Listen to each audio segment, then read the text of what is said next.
snow. Yeah, well, I can't do those either. No, I love to ski. That's exciting to see, actually. Yeah, it is. It And always sledding too, yeah. sign of the times for sure. And for many of you, you have a little bit of a coating on the ground. I've got your snow totals for you.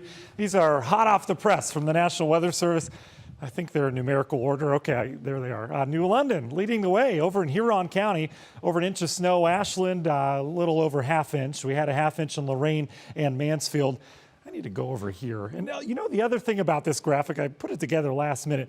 You don't need a snow blower, Andrew, for ½ an inch of snow, all right? So I should have had like a little sled or something.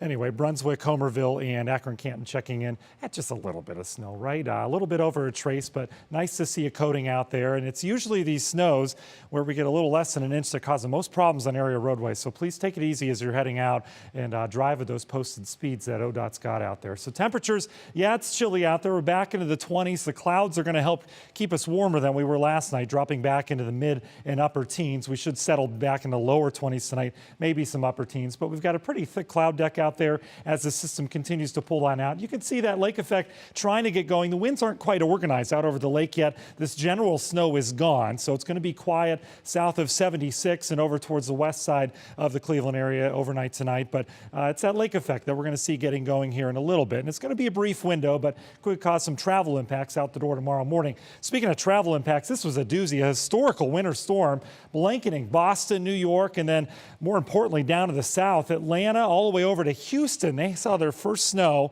before we did in some parts of northeast Ohio, and they got up to 10 inches in areas of Alabama. For us, we don't have 10-inch snows in the forecast tonight. We've got this clipper system. We're going to see more of these to come. What they do is kind of reinforce our cooler air across here. It doesn't let us warm up. So just when you think it's going to start to warm up, yeah, Canada dumps more air on us. You can see some of that snow we had today. Impressive lake snows off of Michigan, and I'm keeping my eye on that little chunk of energy coming across Lake Huron. This is where that northwest wind is, and it will come across. I do expect a pretty potent snow band to develop once that reaches us and collects some moisture for areas of Ashtabula Lake and Geauga County, perhaps as far west as Cuyahoga County. That would be about 2 to 6 a.m. and then it's done. You can see models here agreeing with that. They've been hinting at that for a couple days now. Maybe some leftover lake snow tomorrow morning clearing as our winds turn south and west. Much of your Sunday northeast Ohio looking great. We'll have a mix of clouds and sun, temperatures in the low 30s, and then look what returns as winds turn westerly.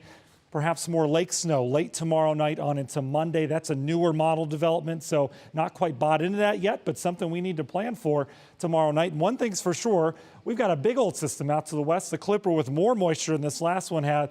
That's going to bring an area-wide snow back to the area as we go on into Monday, and behind that we tap into perhaps some heavier lake effect snow in the primary snow belt. So how much will add up between now and Sunday night? Our model's saying some lighter amounts from areas west of Cleveland, but the snow belt could add up quite a bit. We're getting an early look at that Monday snow, perhaps up to 4 or 5 inches by the time Monday morning rolls around as the second Clipper comes in. So count them. One is gone. Here comes our second on Monday. Look at the wind flow behind it, though, and this is some cold air coming from the northwest across the lake. So I think we have decent lake effect Tuesday on into Wednesday, and then the third Clipper goes by, and look at this on into next weekend. We do start to warm up with temperatures perhaps in the 40s.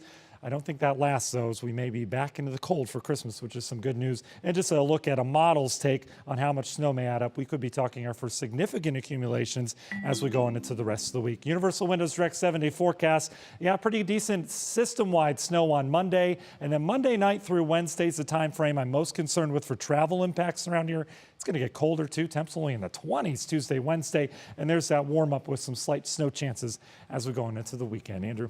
Feeling like December. Matt, thanks.